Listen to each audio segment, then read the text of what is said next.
बच्चों good morning, सबको नमस्कार। तो देखो बच्चों, अब आपका जो चैप्टर है, जो डॉक्टर एपीजे अब्दुल कलाम का लिखा हुआ पाठ है, माई चाइल्डहुड यानी मेरा बचपन। Today we are proceeding towards the end of this lesson. आज बच्चों हम इस पाठ के अंत की ओर अग्रसर हो रहे हैं। तो please open your text book at page number 72। Page number 72 पर बच्चों हम पढ़ाएंगे आज आपको कौन सा, ये जो 9th पैराग्राफ है, ये स्टार्ट करूंगा मैं। तो उससे पहले आप एक बार 8वां पैराग्राफ और दोबारा सुन लो। ऑन द होल माने होता है बच्चों कुल मिलाकर, ठीक है।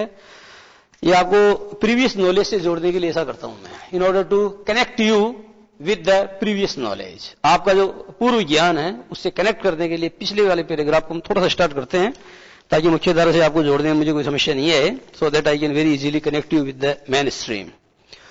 तो ऑन द होल माने कुल मिलाकर, the small society of Rameswaram was very rigid. Rameswaram का छोटा सा समाज बहुत ही रिजिड माने बहुत ही कठोर था। किस मामले में कठोर था? इन टर्म्स ऑफ माने के मामले में, in terms of the सिग्रेशन of different social groups, माने भिन्न भिन्न सामाजिक समूह हैं, भिन्न भिन्न सामाजिक समूह हैं के अलगाव के मामले में। ध्यान दो बच्चों, मैं क्या कहना चाहता हूं, मैं ये समझाना चाहता हूं कि भिन्न भिन्न सामाजिक समुदायों के अलगाव के मामले में रामेश्वरम का जो छोटा सा समाज था, that was very strict, that was very rigid, माने वह बहुत ही कठोर था। अब आप कहेंगे साहब अलगाव का मतलब क्या है? अलगाव का मतलब यह है कि ये हिंदुओं की बस्ती है, ये मुसलमानों की बस्ती है, ये ईसाइयों की है या दूसरों की है। तो वो लोग बिल्कुल अलग अलग रहते थे, अपने अपने तरीके से रहते थे, मगर उसके बावजूद भी उनमें क्या था? There was a sense of unity among them.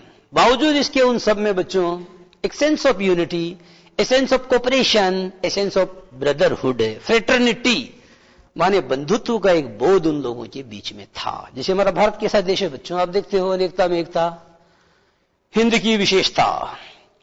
तो यूनिटी इन डाइवर्सिटी यानी विभिन्नता में जो एकता है, ये भारत का बच्चों, भारत की जो संस्कृति है उसका मूलभूत तत्व है। ये भारत की कल्चर, भारत की संस्कृति का प्राण तत्व है। क्या? अनेकता में एकता। आप जानते हैं कि हिंदुस्तान अपने आप में एक छोटा सा संसार है, हिंदुस्तान अपने आप में एक छोटा विश्व है। पूरे विश्व में आपको जो झलकियां देखने को मिलेगी, all those glimpses can be observed in India itself. That's why we call it to be a subcontinent। इसीलिए बच्चों हम ज्योग्राफिकली भारत को क्या बोलते हैं? एक सबकॉन्टिनेंट बोलते हैं। वजह क्या है? यहाँ क्या नहीं है बताओ आप? यहाँ पहाड़ नहीं है, यहाँ पठार नहीं है, बताइए आप। माउंटेन, आप उत्तर में जाते हैं, नॉर्थ में, तो आप क्या देखते हैं? आप देखते हैं बच्चों हिमालय की महान पर्वत श्रृंखला। और साउथ में आप जाते हैं तो आप क्या देखते हैं? समुद्र क्या करता है? भारत के चरणों को धोता है। एंड द ग्रुप्स ऑफ और the chain of islands can also be seen. आप इस चीज को देखते हैं, ये हमारे यहां द्वीप समूह पाए जाते हैं। आप नॉर्थ वेस्टर्न फ्रंटियर माने उत्तर पश्चिमी सीमांत पर जब जाते हैं तो you can observe the desert of Thar there. Thar का मरुस्थल आपको वहां मिलता है, दक्कन प्लेट्यू है। तो इस दुनिया में बच्चों जो जो है वो सब कुछ हिंदुस्तान में है। इसीलिए जयशंकर प्रसाद ने एक बहुत अच्छी पंक्ति लिखी है, क्या प्रकृति का रहा पालना यहीं, हमारी जन्मभूमि थी यहीं, और कहीं बाहर से हम आए थे नहीं। इसका मतलब इतिहासकार जयशंकर प्रसाद ये कहते हैं कि जो आर्य हैं वो कहीं दूर से, कहीं दूसरी जगह से नहीं आए, वो बोनेफाइड थे यहाँ के, वो यहाँ के मूल निवासी थे। और प्रकृति का पालना कहाँ है? भारत में है। सूरज जब उगता है तो सबसे पहले अपनी किरणों का जो प्रातःकालीन जो किरणों का अर्घ्य है वो सबसे पहले भारत के चरणों में अर्पित करता है। इसीलिए प्रसाद की पंक्ति है, हिमालय के चरणों में उसे प्रथम किरणों का दे उपहार, उषा ने हंस अभिनंदन किया और पहनाया हीरक हार। जगे हम लगे जगाने, विश्वलोक में फैला फिर आलोक। सबसे पहले कौन जगा? अज्ञान की नींद को छोड़ के सबसे पहले हिंदुस्तान का बेटा जगा। विश्वलोक में फैला फिर आलोक। उसके बाद में पूरी दुनिया में ज्ञान का प्रकाश किसने फैलाया? भारतवर्ष ने फैलाया। इसीलिए भारतवर्ष को हम क्या कहते हैं? हम क्या कहते हैं? पूरी दुनिया कहती है क्या? इसको विश्व गुरु कहते हैं। भारत को क्या कहा जाता है? जगत गुरु और विश्व गुरु। इस तरीके की पदवियां भारत को जो है आज से नहीं, सनातन काल से प्राप्त है। तो आइए बच्चों आप जरा ध्यान देना। हाउएवर माने इसी मामले में माई साइंस, हाउएवर मगर तो भी my science teacher Shiv Subramaniam Iyer, यहां बच्चों जो डॉक्टर साहब हैं, जो हमारे डॉक्टर एपीजे अब्दुल कलाम हैं, वो अपने गुरुजी के बारे में बता रहे हैं। जब वो छोटे थे तो टीचर तो आप जानते हो कई टीचरों के चपेटे में आते हैं और तब जाकर के उस मुकाम तक पहुंच पाते हैं। तो उन अध्यापकों का भी कम महत्व नहीं है जिन्होंने आपको पहली क्लास में जो है उंगली पकड़ करके बढ़ती हाथ में लेकर के पाटी पोथी उसके ऊपर बच्चों आपको अपना नाम लिखना सिखाया। तो डॉक्टर कलाम साहब क्या करते हैं कि अपने बचपन के गुरुजी को याद करते हैं। वो कहते हैं the name of my science teacher वो शिव सुब्रमण्यम अय्यर, मेरे विज्ञान के गुरुजी का नाम क्या था? शिव सुब्रमण्यम अय्यर। यहां बच्चों साइंस के टीचर को कोट कर रहे हैं, इससे पता चलता है कि he was extremely interested in science. आप जिस विषय में ज्यादा रुचि रखते हैं उस विषय के अध्यापक के प्रति आपका क्या एक विशेष, उसके विशेष लगाव और विशेष संबंध आपका उससे स्थापित हो जाता है। तो जो टीचर जिस विषय का होगा और बच्चा जिस विषय में होशियार होगा तो वो टीचर उसको पसंद भी करता है। तो my teacher and his name वो शिव सुब्रमण्यम अय्यर, दो एन ऑर्थोडॉक्स ब्राह्मण, बताया गया है कि वो दक्षिण भारतीय, बच्चों आप जानते हो दक्षिण भारत में तेनालीराम कौन था? वो एक दक्षिण भारतीय ब्राह्मण था। तो वो जो ऑर्थोडॉक्स ब्राह्मण का मतलब है बच्चों एक रूढ़िवादी ब्राह्मण थे। कौन? जो मेरे गुरुजी थे जिनका नाम क्या बताया? शिव सुब्रमण्यम अय्यर। ही वो एन ऑर्थोडॉक्स ब्राह्मण, अर्थात वो रूढ़िवादी ब्राह्मण थे। And his wife was conservative by nature, और उनकी जो धर्म पत्नी, उनकी अर्धांगिनी, उनकी जो बेटर हाफ थी, शी वॉज वेरी कंजर्वेटिव, अर्थात वह भी बहुत रूढ़िवादी थी। वो इस चीज को बर्दाश्त नहीं कर सकती थी कि उसके घर के ऊपर कोई मुसलमानों का बच्चा है और उसको अपने किचन के अंदर, अपने रसोई में, पवित्र रसोई घर के अंदर वह एक मुसलमान के बच्चे को खाना परोसे, इस चीज को जो है वो पसंद नहीं करती थी। तो बताया गया है with a very conservative wife, I mean his wife was very conservative by nature, अर्थात उसकी पत्नी जो थी, हमारे गुरुजी की पत्नी अर्थात जो हमारी गुरु माता थी, वो क्या थी? वो बहुत ही कंजर्वेटिव थी। वो something of A rebel, but my science teacher वो समथिंग ऑफ ए रेबल, ध्यान देना बच्चों, बट माई साइंस टीचर वो समथिंग ऑफ ए रेबल का मतलब, लेकिन मेरे जो विज्ञान के गुरुजी थे वो थोड़े बहुत विद्रोही थे। He was a rebellion, he was a revolutionary, अर्थात वो एक क्रांतिकारी थे। क्रांतिकारी कौन होता है बच्चों? जो क्रांति करता है। प्रश्न ये कि क्रांति क्या है? कुछ नहीं, क्रांति का मतलब जो चेंज लाता है उसी को क्रांतिकारी कहते हैं। वन हु ब्रिंग्स चेंज, एक ऐसा व्यक्ति जो क्या करता है, लकीर का फकीर नहीं होता है, जो पुरानी परंपराओं को दरकिनार करके एक नया परिवर्तन लेकर के आता है। उस परिवर्तन का नाम क्रांति है, उस परिवर्तन का नाम इंकलाब है। इसलिए हम कहते हैं इंकलाब जिंदाबाद। हम बोलते हैं इंकलाब जिंदाबाद, पर हमको पता नहीं इंकलाब जिंदाबाद, इंकलाब जिंदाबाद। तो बच्चों इंकलाब से मतलब क्रांति है, और क्रांति का मतलब चेंज माने परिवर्तन है। तो यह बताया गया है जी, जो मेरे विज्ञान के गुरुजी थे, माना कि वे रूढ़िवादी थे, विचारों की दृष्टि से वो रूढ़िवादी थे, परंतु फिर भी वो अपने विचारों के अंदर क्या कहीं क्रांतिकारी भी थे। तो ही डिड हिज बेस्ट, उन्होंने किया अपना बेस्ट। अपना बेस्ट का मतलब उन्होंने अपना सर्वोत्तम किया, टू ब्रेक सोशल बैरियर्स, सामाजिक बाधाओं को तोड़ने के लिए। अब बच्चों प्रश्न ये, सामाजिक बाधाएं क्या है? ये जातियां हैं भाई, भगवान ने तो जातियां नहीं बनाई, जातियां तो मनुष्यों ने बनाई। तो ये जातियां क्या है? ये सोशल बैरियर्स है कि साहब मैं ब्राह्मण हूं और मैं इस फला फला जाति के आदमी को मेरे मकान में अलाउ नहीं करूंगा। मकान तो कर आपका प्राइवेट है, आप अलाउ करो या नहीं करो, आपका अधिकार है, परंतु मंदिर है तो मंदिर तो पब्लिक है, मेरा मतलब सार्वजनिक है, तो वहां पर तो सबको आने जाने की परमिशन होनी चाहिए। ये स्कूल है साहब, इसमें फला जाति का बिरादरी का नहीं पढ़ेगा, इसको पढ़ाऊंगा, इसको नहीं पढ़ाऊंगा। आचार्य द्रोण का कथन आपको पता है? एक उनकी जो घटना है, वो एक शिष्य उनके पास आता है, वो जाति से क्या होता है, भील होता है, वो शिक्षा प्राप्त करना चाहता है। आचार्य द्रोण कहते हैं मैं तेरे को शिक्षा नहीं दूंगा। तो जब आप शिक्षक हैं तो आपके लिए जाति कोई मायने नहीं रखती है। जब आप डॉक्टर हैं तो आप ये नहीं कह सकते साहब ये तो नीची जाति का आदमी है, मैं इसका ट्रीटमेंट नहीं करूंगा। कह सकते हैं पर कहना अच्छी बात नहीं है, ठीक है। तो he did his best to break social barriers, माने सामाजिक बाधाओं को तोड़ने के लिए उन्होंने भरसक कोशिश की। So that people from varying backgrounds, ताकि भिन्न भिन्न पृष्ठभूमियों के जो लोग हैं दे वुड मिंगल इजीली, ताकि वो आसानी से घुल मिल सकें।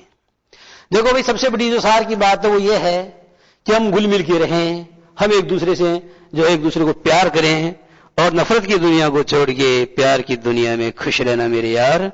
तो बच्चों पैगाम यह है कि हमको कैसे रहना चाहिए, हमको प्रेम बांटना चाहिए और हमको नफरत से दूर रहना चाहिए। He used to spend hours with me, मेरे विज्ञान के गुरुजी कई घंटे मेरे साथ व्यतीत किया करते थे। एंड वुड से, और कहा करते थे, Kalam I want you to develop, Kalam मैं चाहता हूं तुम तरक्की करो।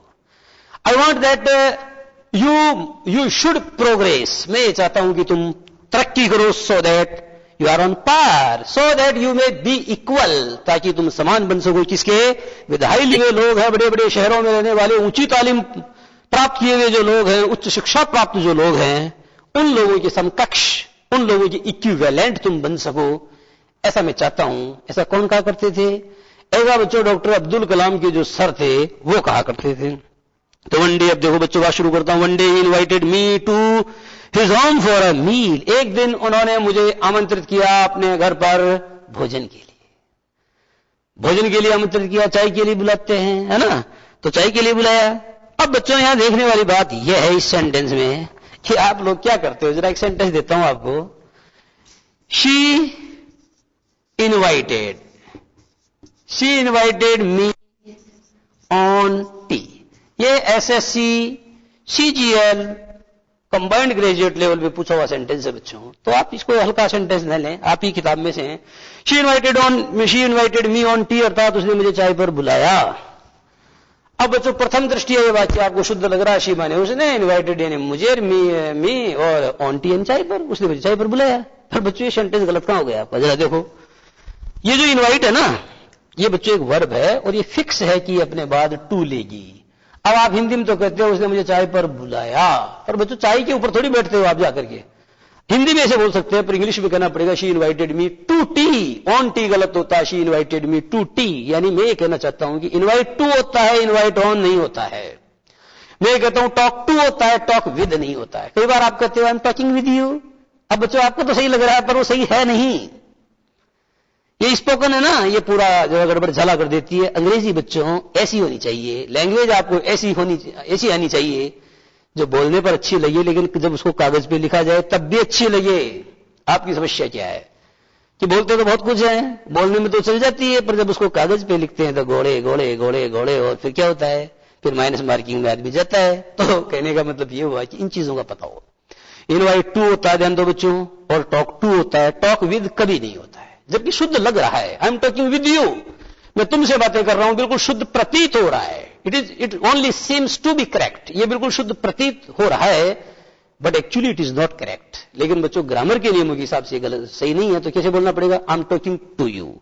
आई एम टॉकिंग टू यू अर्थात मैं तुमसे बात कर रहा हूं। तो बात समझ में आ गई है आपके। उसी तरीके से बच्चों एक शब्द आता है एक्सेप्शन, तो हम कहते हैं this is an exception of the rule. ध्यान दो बच्चों, एक्सेप्शन ऑफ द रूल, ये इस नियम का अपवाद है। अब बच्चों अपवाद है, ऑफ सही लग रहा है, लेकिन करना क्या पड़ेगा, एक्सेप्शन टू ए रूल होता है, एक्सेप्शन ऑफ द रूल कभी नहीं होता है। This is an exception to the rule, ऐसे बोलना चाहिए, ठीक है। तो वन डे माने एक दिन। ध्यान दो बच्चों, अगर किसी सेंटेंस में वन डे आ जाए, या वंस आ जाए, या ट्वाइस आ जाए, या थ्राइस आ जाए, तो ऐसा सेंटेंस जनरली प्रेजेंट सिंपल का होता है। लेकिन मैंने आपको कहा कि if the sentence is a part of a story, परंतु यदि सेंटेंस किसी स्टोरी का पार्ट है तो that may also be of a past simple tense. तो बच्चों पास्ट सिंपल टेंस में जा सकता है। तो वन डे माने एक दिन, he invited me to his home, अर्थात एक दिन उन्होंने मुझे अपने घर पर आमंत्रित किया। किसके लिए, फॉर अ मील माने होता है फॉर ए डिनर, माने जो ब्यालू होती है, अर्थात जो शाम का रात्रि का भोजन है, उसके लिए उन्होंने मुझे एक बार इन्वाइट किया। हिज वाइफ वाज हॉरिफाइड, उनकी पत्नी भयभीत हो गई, डर गई। क्यों डर गई, कि इतनी पवित्र रसोई देवताओं से जो है गंगा जल से पवित्र की गई रसोई है, and actually she was not mentally prepared to serve a Muslim child in her ritually pure kitchen, अर्थात धार्मिक दृष्टि से अपनी पवित्र रसोई में वह किसी मुस्लिम बच्चे को भोजन परोसने के लिए मानसिक रूप से तैयार नहीं थी। तो हिज वाइफ वाज हॉरिफाइड, माने उनकी पत्नी यानी हमारी गुरु माता भयभीत हो गई। At the idea of a Muslim boy being invited, at the idea that A Muslim boy was being invited, इस विचार मात्र से ही वह डर गई कि एक मुस्लिम बच्चे को निमंत्रित किया जा रहा है, आमंत्रित किया जा रहा है टू डाइन। डाइन का मतलब होता है बच्चों टू ईट, खाना, शाम का भोजन खाना, यानी ब्यालू करना, ठीक है।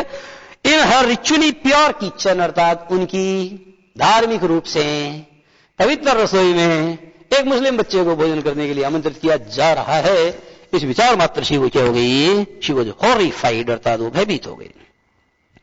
She refused to serve me in her kitchen. She refused माने उसने, शी डिनाइड, उसने मना कर दिया। टू सर्व मी, मुझे भोजन परोसने से, इन हर किचन, अर्थात उसने अपनी रसोई में मुझे भोजन परोसने से क्या कर दिया बच्चों, इनकार कर दिया। Shiv Subramaniam Iyer was not perturbed, और जो मेरे गुरुजी थे जिनका नाम क्या था Shiv Subramaniam Iyer, he was not upset, he did not become upset, अर्थात वो परेशान नहीं हुए। वो बड़े धीर और गंभीर आदमी थे, संजीदा व्यक्ति थे, वो जो वेरी सीरियस पर्सन। तो बच्चों मेच्योर थे वो, तो पत्नी के ऊपर वो गुस्सा भी नहीं हुए। Not did he get angry with his wife, and also he did not get angry with his wife, अर्थात वो अपनी पत्नी से बच्चों क्या नहीं हुए, नाराज भी नहीं हुए। But in the place of that, परंतु उसकी जगह उन्होंने क्या किया, served me with his on hands, परंतु इसकी जगह उन्होंने मुझे अपने स्वयं के हाथों से भोजन परोसा।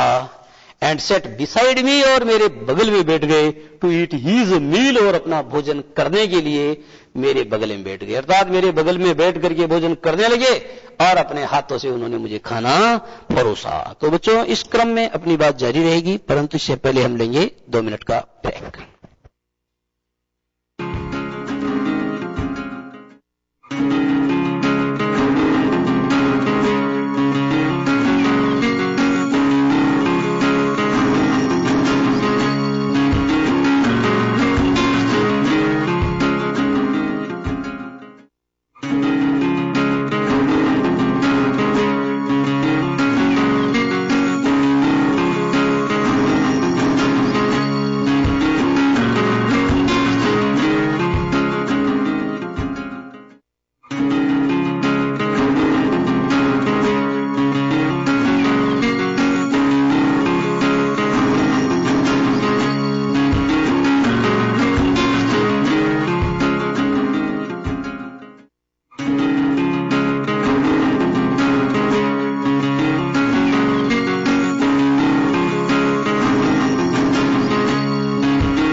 बच्चों बोर्ड पर देखो आप, ये जोड़े हैं बच्चों, दीज आर, ये कोरिलेटिव्स हैं, दीज आर पेयर्स, ये जोड़े हैं। तो इनका प्रयोग इसी रूप में होता है बच्चों, आइदर के साथ और का प्रयोग होता है, लेकिन नो के साथ भी और का प्रयोग सही है। कैसे? जैसे मैं आपको उदाहरण देता हूं। मैंने आपको कहा find me a house where there are no cats और rats. Find me a house where there are no cats और रैट्स, इसका मतलब मेरे लिए ऐसा घर ढूंढो जहां पर क्या नहीं हो, बिल्लियां ना हो, चूहे भी ना हो, ऐसा घर जो है मेरे लिए आप ढूंढो। तो बच्चों नो के साथ और का प्रयोग होता है। अब देखो वेदर और क्या होता है, वेदर और होता है I don't know whether she will come or not. I don't know whether she will come or not, मुझे नहीं पता कि वो आएगी या नहीं आएगी। तो वेदर के साथ बच्चों आपको किसका प्रयोग करना चाहिए, और का प्रयोग करना चाहिए। तो नाइदर के साथ बच्चों नॉर का प्रयोग तो बिल्कुल सही है। जानते हो नाइदर नॉर में तो क्या होता है, जैसे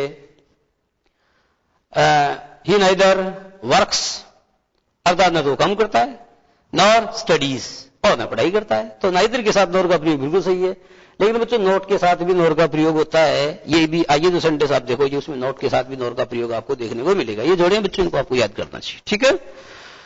तो देखो बच्चों, हिज वाइफ वॉच्ड अस, और उनकी पत्नी ने हमको देखा। मैं खाना खा रहा था, मेरे बगल में मेरे सर बैठे हुए थे, वो खाना खा रहे थे, and he was serving me affectionately with his on hands, और वे बड़े प्यार से अपने स्वयं के हाथों से मुझे खाना परोस रहे थे। And the scene was being observed, और इस दृश्य को बच्चों देखा जा रहा था किनके द्वारा, गुरुजी की पत्नी के द्वारा। वो रसोई के पीछे से खड़ी होकर के इस सारे दृश्य को देख रही थी। हिज वाइफ वॉच्ड अस, उसकी पत्नी ने हमको देखा। शी वॉज वॉचिंग अस, अर्थात वो हमको देख रही थी from behind the kitchen door. From behind the kitchen door यानी दरवाजे का, जो रसोई का दरवाजा है, उस रसोई के दरवाजे के पीछे से वह हमको देख रही थी। आई वंडर्ड, और बच्चों आई वंडर्ड, देखो बच्चों आगे शब्द आ रहा वेदर, ध्यान दो, और आगे देखो वाटर के आगे आ रहा और, तो वेदर के साथ और का जोड़ा बिल्कुल सही है कि नहीं है, सिद्ध हो गया है। तो आई वंडर्ड अर्थात में मुझे ताज्जुब था, मुझे इस बात का ताज्जुब हुआ या इस बात को लेकर के मैं आश्चर्यचकित था, whether she had observed any difference, कि कहीं उनको कोई फर्क तो महसूस नहीं हुआ है मेरे खाने के तरीके में। भाई देखो मुसलमानों का बच्चा है तो खाना अलग ही तरीके से चावल खाएगा, अलग ही तरीके से पानी पिएगा, अलग ही तरीके से खाना खाने के पश्चात फर्श को साफ करेगा बच्चों, परंतु ऐसा नहीं होता ना। तो लेखक यही कहना चाहते हैं कि बेटा चाहे मुसलमान का हो चाहे हिंदू का हो, वो चावल जैसे हम मुंह से खाते हैं वो भी आंखों से नहीं खा रहा था, मुंह से ही खा रहा था, जैसे हम पानी पीते हैं वैसे वो पानी पी रहा था, खाना खाने के पश्चात फर्श के ऊपर जो एक चावल गिर जाते हैं उसको उसी तरीके से वो साफ कर रहा था। तो मुझे इस बात का डर था कि गुरुजी की पत्नी जो मुझे देख करके डर रही है, कहीं ऐसा ना हो कि जब मैं चावल खाऊं तो मेरे खाने के तरीके में, मेरे चावल खाने के, चावल ग्रहण करने के तरीके में उनको कुछ डिफरेंस, माने कुछ फर्क महसूस हो, या मैंने जो पानी जिस तरीके से पिया तो पानी पीने का तरीका जो उनको नागवार गुजरा हो, या खाना खाने के पश्चात फर्श के ऊपर गिरे 2-4 चावल को मैंने साफ किया तो उस तरीके के अंदर उनको कोई फर्क दिखाई दिया हो, यह सोच करके मैं डर रहा था। आई वंडर्ड, अर्थात मुझे इस बात का डर था, इस बात का आश्चर्य या ताज्जुब हो रहा था, whether she had observed any difference, कि उसने कहीं कोई डिफरेंस अर्थात कोई फर्क तो महसूस नहीं किया इन द वे, उस तरीके में, in the manner I ate rice, यानी जिस तरीके से मैंने चावल खाए, ड्रिंक वाटर, जिस तरीके से मैंने पानी पिया, और देखो बच्चों और आ रहा, और क्लीन्ड द फ्लोर, और मैंने फर्श को साफ किया, आफ्टर द मील माने ब्यालू के पश्चात, और मैंने ब्यालू के पश्चात फर्श को जिस तरीके से साफ किया, तो इन सब मेरी हरकतों में, इन सब मेरे क्रियाकलापों में उसको कहीं कोई फर्क, कोई अंतर नजर आया, कहीं अंतर नजर तो नहीं आ गया, ये सोच करके मैं बहुत आश्चर्यचकित था। When I was living his house, जब मैं उनका घर छोड़कर जा रहा था। When I was going from his house, his का मतलब गुरुजी के लिए आया, हर का मतलब उनकी पत्नी के लिए, ठीक है। तो when I was living his house, I mean when I was living the house of my teacher Shiv Subramaniam Iyer, अर्थात शिव सुब्रमण्यम अय्यर जो मेरे गुरुजी थे, जब मैं उनका घर छोड़ करके जा रहा था तो क्या हुआ बच्चों, क्या हुआ? Shiv Subramaniam Iyer invited me to join him, Shiv Subramaniam ने मुझे इनवाइट किया उनके साथ शामिल होने के लिए, फॉर डिनर माने ब्यालू के लिए, अगेन माने पुनः द नेक्स्ट वीकेंड, अर्थात अगले सप्ताह अंत, यानी शिव सुब्रमण्यम अय्यर ने मुझे अगले सप्ताहांत पर एक बार फिर उनके साथ ब्यालू में शामिल होने का न्योता दिया, उन्होंने मुझे आमंत्रित किया। तो ऑब्जर्विंग माय हेजिटेशन पर मैं डरा हुआ था, तो मेरे हेजिटेशन को देख करके, मेरे हेजिटेशन, मेरे संकोच या मेरी हिचकिचाहट को देख करके महसूस करते हुए मेरे गुरुजी ने कहा, he told me not to get upset, उन्होंने मुझे कहा Kalam do not get upset, do not get perturbed, अर्थात परेशान होने की आवश्यकता नहीं है। क्यों? वो ये कहना चाहते थे, once you decide to change the system, एक बार जब तुम सिस्टम को चेंज करने की ठान लेते हो तो ऐसी छोटी मोटी समस्याओं को फेस करना तो पड़ेगा। भाई एक पुरानी परंपरा है और आप उस परंपरा को चैलेंज दोगे तो कुछ परेशानी तो आएगी। तो बच्चों ऐसा नहीं कि कोई काम आसानी से हो जाता है, जितने कष्ट कंटकों में हैं उनका जीवन सुमन खिला, गौरव गंध उन्हें उतना ही यत्र तत्र सर्वत्र मिला। जब पीसा जाता इक्षुदंड, बहती रस की धार प्रचंड। तो बच्चों बात दरअसल यह है कि आप जब कोई नया काम करोगे जिसका नाम क्रांति है, जब आप कोई नया काम करोगे तो उसी को हम क्रांति कहते हैं। तो ऐसा नहीं कि क्रांति बलिदान मांगती है, रिवोल्यूशन कॉल्स फॉर सैक्रिफाइस। एक रिवोल्यूशन जो है बच्चों वो बलिदान मांगती है, वो खून मांगती है। इसीलिए सुभाष चंद्र बोस ने कहा था क्या, वह आगे आए जिसके तन में खून भारतीय बहता हो, वह आगे आए जो अपने को हिंदुस्तानी कहता हो। तो बच्चों बात दरअसल यह है कि उन्होंने खूनी हस्ताक्षर करवाए लोगों से। तो आप आजादी चाहते हो, समाज में आप परिवर्तन चाहते हो, आप क्रांति का बिगुल बजाना चाहते हो और आप परेशान बिल्कुल नहीं होना चाहते, तो जीवन में बच्चों परेशानियां तो आती है। पथ भूल न जाना पथिक कहीं, पथ में कांटे तो होंगे ही, अपने भी विमुख पराये बन जब आंखों के सम्मुख आएंगे, पग पग पर घोर निराशा की जब काले बादल छा जाएंगे, तब अपने एकाकीपन में पथ भूल न जाना, पथिक कहीं पथ में कांटे तो होंगे ही। तो इसी बात को जो है उनके गुरुजी आगे कह रहे हैं कि देखो भाई बात यह है, डरने की कोई आवश्यकता नहीं है। Once you decide to change the system, एक बार जब तुम ठान लेते हो, इस व्यवस्था को परिवर्तित करने की ठान लेते हो, तो such problems have to be confronted, such problems have to be faced, you will have to face such problems. ऐसी समस्याओं का सामना तो आपको करना ही पड़ेगा। जब आप कोई नया काम करोगे तो छिटपुट समस्याएं आएंगी। तो समस्याओं से डर करके जो सृजन का पथिक है, जो नव निर्माण करना चाहता है, वो छिटपुट समस्याओं से डर के थोड़ी बैठेगा। उसको लगातार क्या करना पड़ेगा, अपना काम करना पड़ेगा। तो बच्चों आगे कहा गया कि when I visited his house the next week, अगले सप्ताह है जब मैंने उनका घर विजिट किया, या अगले सप्ताह जब मैं उनके घर पर गया, when I went to his home. देखो बच्चों, वेंट के बाद में टू क्यों लगाया, क्योंकि होम के पहले हिज आ गया। यदि होम के पहले हिज नहीं आता तो टू नहीं आता, ये ध्यान देने वाली बात है। जैसे मैंने आपको कहा ही वेंट होम, ये तो सही है, लेकिन he went to her home, अब बच्चों टू आ रहा है क्योंकि आपने हर लगा दिया है। ये बड़ी छोटी छोटी बातें हैं, है ना। तो when I visited his house, और वैसे भी बच्चों यहां पर तो आप देख रहे हैं हाउस शब्द का प्रयोग हुआ है। तो when I visited his house, अर्थात जब मैं उनके घर पर गया, द नेक्स्ट वीक बने अगले सप्ताह, Shiv Subramaniam Iyer's wife took me inside her kitchen.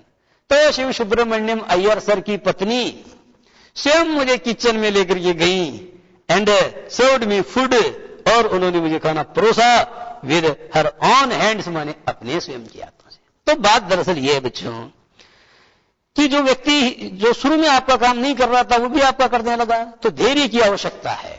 Actually क्या है कि एक बार क्या हुआ कि कोई पंडित किसी के घर पे मांगने जाता था, आटा दो। अब वो औरत जो है बड़ी क्रूर स्वभाव की थी, उसको गालियां बकती थी, आटा नहीं देती थी। लेकिन वो सबके जाता था, उसके भी जाता था, सबके जाता था, उसके भी जाता था। एक दिन क्या हुआ कि वो औरत जो है उसने क्या किया कि उसकी जो उसका आटे का पात्र था, उसमें वो जो कड़ची है, उस कड़ची के अंदर भर करके राख से उसने कड़ची को भरा, और उसने कहा भाई रोज रोज आता तो ले, तो आटा तो डाला नहीं और राख डाल दी। लोगों ने कहा पंडित जी कितनी बार समझाया, इसकी मज्जे अगर अपनी बेइज्जती कराना आपको अच्छा लगता है यार, और आज तो देखो हद ही कर दी इसने। आपका जो आटा है उस आटे के पात्र में इसने क्या डाल दिया, इसने वो राख की कड़ची डाल दी।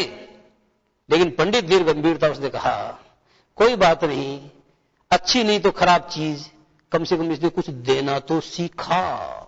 ध्यान दो बच्चों, बहुत बड़ी बात है। इतना धैर्य था उसमें, चलो इसने कुछ देना तो सीखा। आज क्या दे रही है, बानी दे रही है, बानी से मेरा मतलब भस्म दे रही है, राख दे रही है, तो कोई बड़ी बात नहीं कि कल इसका हृदय परिवर्तन हो जाए, ये आटा भी देना शुरू कर दे। ये बातें हैं, है ना। इसे धैर्य की परीक्षा होती है। LIC का एजेंट है, वो आपके पास आता है, मेरा आपको भाई साहब बीमा करना है आपको, यार वैसा मैं नहीं करूंगा, फिर दोबारा, फिर दोबारा, फिर चौबारा। वो हारता नहीं है, वो थकता नहीं है, लास्ट में कभी न कभी आपका नहीं तो आपके बच्चे का, बच्चे का नहीं तो भाभी जी का, भाभी जी का नहीं तो आंटी जी का, किसी न किसी को कर ही जाता है। तो ये बात है।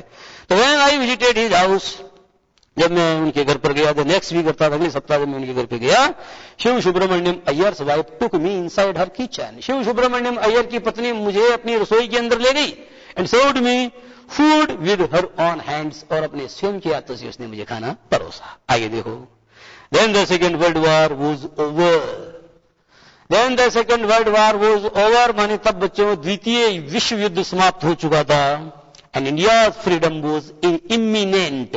अब बच्चों आप जानते हो दूसरा विश्व युद्ध जब समाप्त हुआ तो क्या बन गया था, क्या मतलब की बात जो है निश्चित सी हो गई थी। इंडियाज इंडिपेंडेंस और इंडियाज फ्रीडम वॉज इमीनेंट। इमीनेंट का मतलब होता है बच्चों अवश्यम भावी। देखो अवश्यम भावी का मतलब होता है date can not be avoided, अर्थात जिसको अवॉइड नहीं किया जा सकता, जो निश्चित रूप से होना। यानी भारत की आजादी अवश्यम भावी हो गई थी। जब दूसरा विश्व युद्ध समाप्त हो गया बच्चों, तो भारत की आजादी करीब करीब क्या हो गई थी, निश्चित हो गई थी कि भारत देश आजाद होने वाला है। Indians will build their own India, हिंदुस्तानी अपने खुद का हिंदुस्तान बनाएंगे, भारत के निवासी अपने स्वयं का भारत बनाएंगे, डिक्लेयर्ड गांधी जी। महात्मा गांधी ने यह घोषणा की थी कि हम भारतीय अपने स्वयं का भारत स्वयं बनाएंगे। The whole country was filled, पूरा मुल्क भरा हुआ था किसे, with an unprecedented optimism. Optimism ये नहीं होता बच्चों आशावाद, और अनप्रेसिडेंटेड का मतलब होता अभूतपूर्व, जैसी पहले कभी नहीं हुई थी। तो पूरा हिंदुस्तान या जो पूरा देश है वह अभूतपूर्व आशा से आप्लावित था। I asked my father for permission to leave Rameswaram. मैंने मेरे पिताजी से गुजारिश की कि वो मुझे इजाजत दें, मैं रामेश्वरम को छोड़ के पढ़ाई करने के लिए आगे जाना चाहता हूं। And study at the district headquarters, और मैं जिला मुख्यालय के ऊपर पढ़ाई करना चाहता हूं इन रामनाथपुरम, अर्थात रामनाथपुरम के जिला मुख्यालय पर। मैंने मेरे पिताजी से रामेश्वरम को छोड़कर रामनाथपुरम के जिला मुख्यालय में अपनी पढ़ाई को आगे करने के लिए अनुमति चाहिए। तो चाहिए तो क्या हुआ बच्चों? He told me as if thinking aloud. He told me, अर्थात वो उन्होंने मुझे कहा, कि उन्होंने मेरे पिताजी ने मुझे कहा as if, मानो thinking aloud, मानो वो क्या कर रहे थे बच्चों? as if he were thinking aloud, मानो वह बहुत ऊंचा सोच रहे थे। aloud यानी होता high. He told me as if thinking high, अर्थात उन्होंने मुझे यूं कहा मानो वो बहुत ऊंचा सोच रहे थे। इनके पिता फिलोसफर जैसे आदमी थे, दार्शनिक जैसे आदमी थे। तो उन्होंने कहा बेटा मुझे पता है कि तुम्हें तरक्की करने के लिए अपना घर छोड़ करके, अपनी मां का दामन छोड़ करके तुम्हें दूर तो जाना ही पड़ेगा। तो देखो आगे क्या लिखा है, अबुल आई नो, अबुल मैं जानता हूं, you have to go away, तुम्हें दूर जाना होगा, टू ग्रो, टू डेवलप, तुम्हें तरक्की करने के लिए, तुम्हें विकास करने के लिए, तुम्हें उन्नति करने के लिए जाना होगा। That I know very well, मैं इस बात को बखूबी जानता हूं। आगे देखो बड़ा अच्छा एग्जाम्पल दिया उन्होंने। Does the seagull not fly, क्या सीगल यानी क्या होता है बच्चों? सीगल, सीगल का मतलब होता है समुद्री कौवा या समुद्री पक्षी। Does the seagull not fly, क्या समुद्री चिड़िया का बच्चा उड़ता नहीं है? क्या समुद्री चिड़िया का बच्चा उड़ता नहीं? अक्रॉस द सन, ध्यान दो बच्चों, अक्रॉस द सन का मतलब क्या होता है? अक्रॉस यानी आर पार, और द सन का मतलब सूरज। तो सूरज के आर पार नहीं, इसका मतलब है बच्चों कड़ी धूप में। क्या है? कड़ी धूप में।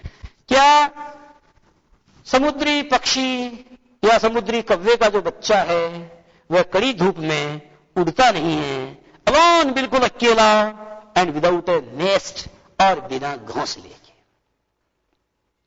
क्या समुद्री कव्वे का बच्चा कड़ी धूप में, क्या समुद्री कव्वे का बच्चा कड़ी धूप में बिना घोंसले के, बिना किसी सहारे के उड़ता नहीं है? उड़ता है ना। तो इसी तरीके से तुम्हें भी बिना सहारे के अपना दीपक स्वयं को बनना पड़ेगा। इसी तरीके से तुमको अपना दीपक स्वयं को बनना पड़ेगा, और बिना किसी के सहारे के तुम्हें क्या करना पड़ेगा? जीवन में अपने रास्ते तय करते होंगे। इसलिए बच्चों मैं कहता हूं क्या, कि पतवारों ने जब से मेरी नाव को धोखा दिया, मैं भंवर में तैरने का हौसला रखने लगा, और मौत का अंदेशा उसके दिल से क्या जाता रहा, वह परिंदा बिजलियों में घोंसला रखने लगा। तो बच्चों आगे वो कहती, quoted Khalil Gibran to my hesitant mother, और जब मेरी मां, वो हेजिटेंट का मतलब होता है बच्चों सकुचाई हुई थी, तो उन्होंने मेरी सकुचाई हुई, या उन्होंने जो है मेरी हिचकिचाती हुई मेरी मां को खलील जिब्रान के एक सेंटेंस का उल्लेख करते हुए कहा। ये कौन है बच्चों? खलील जिब्रान। ये देखो खलील जिब्रान, ये बच्चों बहुत बड़ा फिलोसफर, पोएट और पेंटर था, और इसका जन्म हुआ था 1883 में। ठीक है बच्चों, 1931 में ये मर गया था। तो 1931 बच्चों बहुत इंपॉर्टेंट डेट है। आप जानते हो हमारे सरदार भगत सिंह जो थे वो 1907 में जन्मे थे, और 31 में यानी 23 साल की उम्र में वो मर गए थे। तो ये डेट आपको समझ आ रही? 1883 बच्चों, अपने जो जयपुर का बहुत बड़ा, उसने कहा था कहानी जिसने लिखी थी, क्या नाम? चंद्रधर शर्मा गुलेरी, वो 1883 के अंदर आया। 1885 में हमारे जो नेशनल कांग्रेस है उसकी स्थापना की गई थी। तो ये जो राइटर है 1883 में जन्मा, 1931 में ये मर गया था। और खलील जिब्रान बच्चों लेबनान नाम का जो स्थान है वहां पर जन्मा था ये। और इसका क्या हुआ कि अपने समय के जो पादरी हैं और अपने समय के जो बड़े अधिकारी हैं, उन्होंने इसका बहुत ज्यादा प्रोटेस्ट किया था। इतना प्रोटेस्ट किया था that he had been boycotted, इसको जाति से बाहर कर दिया गया था। ही हैड बीन एक्साइल्ड, उसको अपने वतन से क्या कर दिया था, जैसे भगवान राम को 14 वर्ष के लिए क्या किया गया था? एक्साइल, वनवास, ऐसे इसको देश निकाल दे दिया गया था। तो बच्चों ऐसा होता है। आप जानते सुकरात के बारे में आप सुनते हो, दर्शन शास्त्र का पिता है, फादर ऑफ फिलोसफी कहते हैं। सुकरात जो है उसको लोगों ने जहर का प्याला दे दिया था। कहते हैं कि ये सच है कि उसको जहर का प्याला देकर मार दिया गया था। तो ये है कि जो विद्वान है बच्चों, उसको जब होता है तो उसको अपन कदर नहीं करते हैं, परंतु मुझको मेरे बाद ये जमाना ढूंढेगा। तो बच्चों होता क्या है कि जब वो नहीं होते तो उनकी वैल्यू, उनका महत्व हमारे समझ में आता है। तो he quoted Khalil Gibran to my hesitant mother. उन्होंने यानी मेरे पिता ने मेरी सकुचाई हुई मां को खलील जिब्रान की एक पंक्ति का हवाला देते हुए कहा, क्या? देखो बच्चों, पंक्ति बड़ी अच्छी है। Your children are not your children. तुम्हारे बच्चे नहीं है। फिर किसके हैं? तुम्हारे बच्चे नहीं है। अब बच्चे ये जो पंक्ति है, इसमें एक पैराडॉक्स दिखाई देता है, एक प्रकार का विरोधाभास। एक मां को आप कहते हैं कि तुम्हारे बच्चे नहीं है। लग तो रहा है कि झूठ है, पर बच्चे ये सच भी है। वो तुम्हारे बच्चे नहीं है, वो किसके बच्चे हैं? वो मन की मर्जियों के बच्चे हैं। किसके बच्चे हैं? सबकी अपनी मन मर्जी होती है। हर व्यक्ति अपने तरीके से जीना चाहता है। आप अपने बच्चों को प्यार दे सकते हो, but you can not impose your thoughts upon them. परंतु तुम अपने ख्याल या अपने विचार उनके ऊपर थोप नहीं सकते। क्योंकि उनके स्वयं के विचार हैं। Because they have their own thoughts, their own ideas. उनके स्वयं के विचार हैं। इसलिए आगे वो कहते हैं, देखो बच्चों, your children are not your children. तुम्हारे बच्चे नहीं है। They are the sons and daughters of life longing. वो जीने की तमन्ना के बच्चे हैं। फॉर इटसेल्फ, अपने आप। वे अपने आप जीने की तमन्ना के बच्चे हैं। वो अपने आप जीने की मर्जी के बच्चे हैं। तो मन की मर्जियां और मर्जियों का मन। तो हम सब जो है बच्चों, हमारे जो बच्चे हैं, हम अपनी मर्जियों के बच्चे हैं। अपनी मर्जियों के बच्चे हम, माता पिताओं के बच्चे नहीं हैं। आगे वो कहते हैं, दे कम थ्रू यू।